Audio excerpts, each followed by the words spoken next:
Welcome to Cupar District Swimming Club. We want to tell you about our wonderful family of volunteers and our links to the wider community. With a strong committee behind us, back in August 2021, we retained all our swimmers and we returned to a full pool training timetable. COVID restrictions were still in place and we established a team of over 20 COVID liaison officers. I checked the swimmers in on our Team Unify app. Thank you to Cupar Swimming Club for your donations throughout the past year.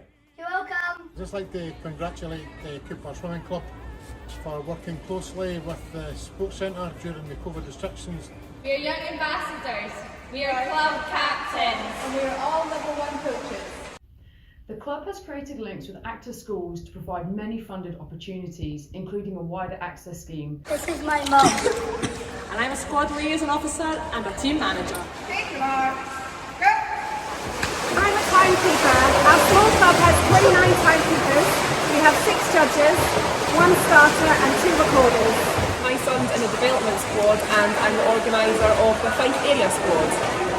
Gold Squad had 7 swimmers at Snags this year and I swam in 2 finals. Hannah Miley came and did a full workshop and a girls' health day for the club. I teach older swimmers in this group as part of my Duke of Edinburgh Award.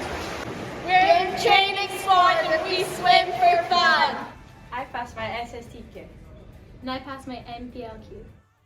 We were very successful at the East Fife Sports Council Awards, winning Young Person Volunteer Award, Sustainability Award, Coach of the Year Award and runner-up for the Keeping Connected Award. We've had 2 sessions of club championships but have really missed our social activities in the last year. In September, we're planning a family barbecue and fun day. We are a great club thanks to our volunteers and our community spirit.